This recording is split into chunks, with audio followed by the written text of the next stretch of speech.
Welcome. This is a video that's going to show you how to take your Unit 4 stoichiometry practice quiz. So this unit deals with mostly stoichiometry, but not totally stoichiometry. So some of the things, so for number 1A, it deals with your polyatomic ions. There are 6 polyatomic ions that you need to know for this unit. Here are the 6 right here. You have to know how to convert them from the formula to the name. So for instance, PO4 3- is the phosphate ion. You can find all of these online or in your textbook or in the notes. There's about 20 or so in the textbook.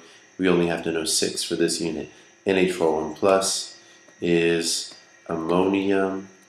OH-, there's a little minus there, it's hard to see, is hydroxide. And the sulfate ion is SO4 2-. Carbonate ion is CO3 2-, and the nitrate ion is NO3 1-. You don't have to put the 1, you could leave it as just a minus sign, just like I did for the hydroxide there. But it's not wrong if you do put the 1. Same with the ammonium. So you have 2 ions, 2 polyatomic ions that are 2-, and you have 2 polyatomic ions that are 1-.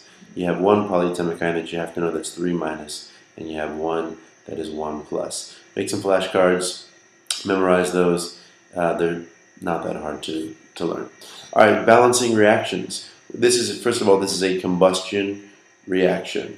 You don't have to know that for this unit, for Unit 4, but you do have to know that for Unit 5 after Christmas. So first thing I do is look at my carbons. There's 3 carbons on the left, so I need 3 carbons on the right. Then I'm going to balance this by saying that there's 8 carbons on the left, so I need 8 carbons on the right. This is the law of conservation of mass. All of the atoms that I have on the left need to appear on the right. These are chemical reactions. Matter is not created, nor is it destroyed. 3 CO2s, that means I have to multiply this 3 times 2 oxygens. So I have 6 oxygens on the right, plus another 4 oxygens on the right. 6 plus 4 is 10. So I put a 5 here. Now I have 10 oxygens on the left, 5 times 2, and 10 oxygens on the right. I am balanced. What kind of reaction is this? You could call this a synthesis reaction because you are taking 2 things and turning them into 1. You could also classify that as combustion because just like the one up top in A, you are taking a hydrocarbon and reacting it with oxygen. Here you are taking hydrogen and you are reacting it with oxygen to produce water. This one produces water as well, but because you have carbon, it also produces CO2. So slightly different. Very simple to balance this one. I have 2 hydrogens and 2 hydrogens. That one is already balanced. I have 2 oxygens, only 1 oxygen, so I put a 2. But then I have 4 hydrogens, so I put a 2 here. So now I have 4 hydrogens there. That one is balanced. Over here I have C4H8O. This one's a little bit harder to balance. It is also a combustion reaction, same as that one up top. I have 4 carbons, so I will put 4 carbons here. Then I have 8 hydrogens, so I have to put a 4 here because 4 times 2 is 8. Now I have 8 hydrogens on the left and on the right. Here I have 1 oxygen, 2, 3 oxygens. Here I have 4 times 2 is 8 oxygens plus 4. So I have 12 oxygens on the right. You might be tempted to multiply this times 6. And then you'll say, oh, now I have 12 oxygens, but you're forgetting about this oxygen. So that would be incorrect. Don't do that. What you want to do instead is you want to say to yourself, okay, if I have 12 oxygens over here, and I have 3 oxygens over here, this one we're not going to worry about so much. So take this one away. So let's separate that. We have 2 oxygens and we have 1 oxygen. 12, these 12, minus 1 is 11. You only need to make this oxygen molecule into 11, but every time you add an oxygen molecule, you add 2 oxygen atoms. So we say 11 divided by 2. 11 divided by 2 is 5.5. That is your coefficient for this space, 5.5. But you cannot have decimals. You cannot have decimals in your coefficients. So what do? You say to yourself, well, I know how to get rid of a 0.5. I can multiply it by 2, and that becomes 11.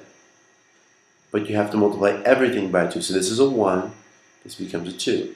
This is a 4, this becomes an 8. Every coefficient has to get multiplied by 2. This becomes an 8. And this 5.5 becomes an 11. We can cross those out. So the coefficients are 2, 11, 8, and 8. This down, let's just make some, this is the same thing, it's a combustion reaction. This is a double replacement reaction. You could also call this a precipitation reaction. So we can classify that as a precipitation reaction, or you can classify it as a double replacement. Alright, so a double replacement or a precipitation reaction, first thing I look at is, well, I have 3 sodiums. And then if I put a 3 here, now I have 3 nitrates. But here I have 2 nitrates. I'm like, oh shoot, that's not going to work. So I take my little eraser and I erase. Use a pencil when balancing equations. Here I have 1 phosphate. Here I have 2 phosphates. So what I do now is I say, okay, what if I put a 2 here? Now I have, oh shoot, sorry, I meant a 2 here. Now I have 2 phosphates on the right and 2 phosphates on the left. My phosphates are balanced. So that's good news. Now I look at my copper. I have 3 copper on the right. I only have 1 copper on the left, so I put a 3 here. Now I have 3 copper on the left and on the right. Here I have 6 sodiums, so I'll put a 6 here. Here I have 6 nitrates, and I already have 6 nitrates. So we are balanced. All of these are balanced. That's how you balance reactions when I give you the formula. And again, you'll have to identify the types of reactions in December. Now, if I give you the words, sodium hydroxide. Sodium is on your periodic table. It is Na. Hydroxide is OH. You have to balance these. You have to balance not only the reaction, you have to balance the compound. This is a formula unit, it's an ionic compound. So sodium is 1 plus, hydroxide is 1 minus. They already balance out. I put a little blank spot here. I'm going to put a solid because I know that it's a salt. I put a blank spot here for my coefficient, and then I add my second reactant, which is sulfuric acid.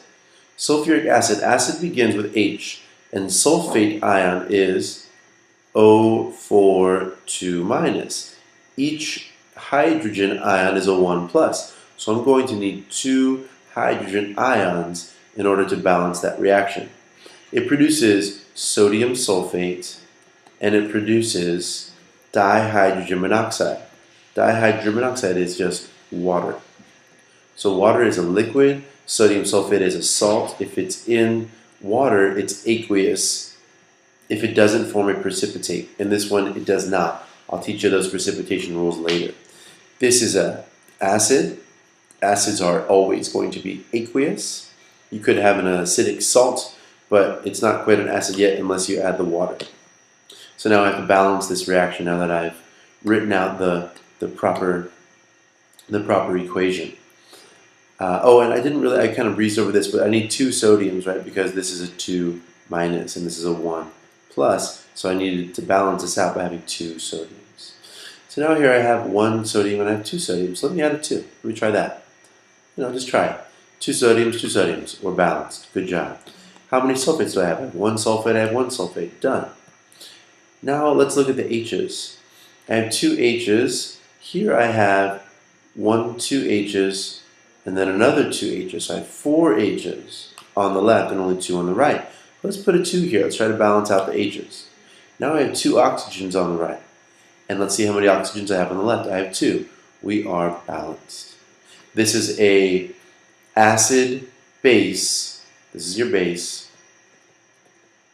This is your acid. This is an acid-base reaction. You could also classify it as a double replacement reaction because you're replacing the cations. You're swapping them. Pentacarbon, decahydride, reacts with oxygen. Let's try that. So if we have penta, that means 5, like the pentagon. So if we have 5 carbons, and then decahydride, deca means 10, hydride means hydrogen. I have 10 hydrogens. This is butene. I'll teach you that when we do organic chemistry. Butene, I believe at room temperature is sorry, that's not butene, that is pentene. Sorry, pentene. I believe it would be a liquid, but it could be a gas. No, I'm sorry, I believe it would be a gas. It would be a gas, yes. And then I'm reacting with oxygen. Oxygen is diatomic, so I need 2 oxygens. Oxygen at room temperature is a gas. It produces carbon, 1 carbon, dioxide, 2 oxygens, which I hope you know is a gas at room temperature. You're breathing it out of your mouth or nose right now. And it produces dihydrogen monoxide, 2 hydrogens and an oxygen. That is water. I put it as a gas because when you burn something, you don't form liquid water, you form water vapor. So I put it as gas. And now I balance it. It's very similar to the ones up top.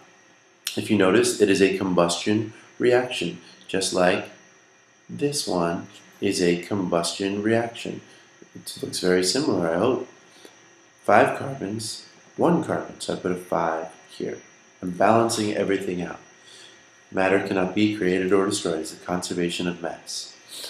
10 hydrogens, 2 hydrogens. So I put a 5 here. 5 times 2 is 10. Now I have equal numbers of hydrogens. Oxygen. I have 10 oxygen here. I have 5 oxygen here. That means I have 15. I can do 15 divided by 2, which is 7.5. If I have 7.5 oxygen molecules, I have 15 oxygen atoms. But I cannot leave decimals in my coefficients. So I cross these all out, because what I'm going to do is multiply everything by 2. This becomes 15, this becomes 15, this becomes 10, and this becomes 10. I hope that makes sense to you. These are my coefficients, okay? Not the other way around. So when I highlight this, you can see these are the real coefficients, and those other numbers were just helping me get there. Okay, let's go back to the pen, and let's keep on moving down.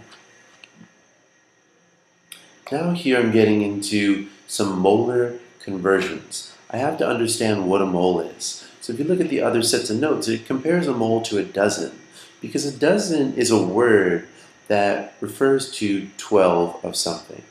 So if I have 12 donuts, I have a dozen donuts. If I have a mole of something, 1 mole of something equals 6.02 times 10 to the 23rd. Whatever that might be, I could have cups. Okay, if I have 6.02 times 10 to the 23rd cups, I have 1 mole of cups. I could also flip this ratio and say I have 6.02 times 10 to the 23rd cups for every 1 mole of cups. And I could have changed this word as well. I could have said, hey, I don't have cups, I have hockey pucks. Whatever you want it to be, we're not going to deal with hockey pucks, and we're not going to deal with cups. We're going to deal with things like ions or molecules or compounds. So I have 1 mole of ions for every 6.02 times 10 to the 23rd ions. Same thing with a dozen. If I had 1 dozen, then I've got 12 of something, whatever that might be. If that's cars, great, I have a dozen cars. So it's a similar concept. It just gets confusing because it's a big number with an exponent and a decimal. Don't let it confuse you. It's the same thing as a dozen. Alright, so let's erase this and let's do some work. So here we go. We have 20 grams. Write down what you are given. You're given 20 grams of sodium carbonate. So here is 20 grams sodium carbonate. You need to figure out what that is.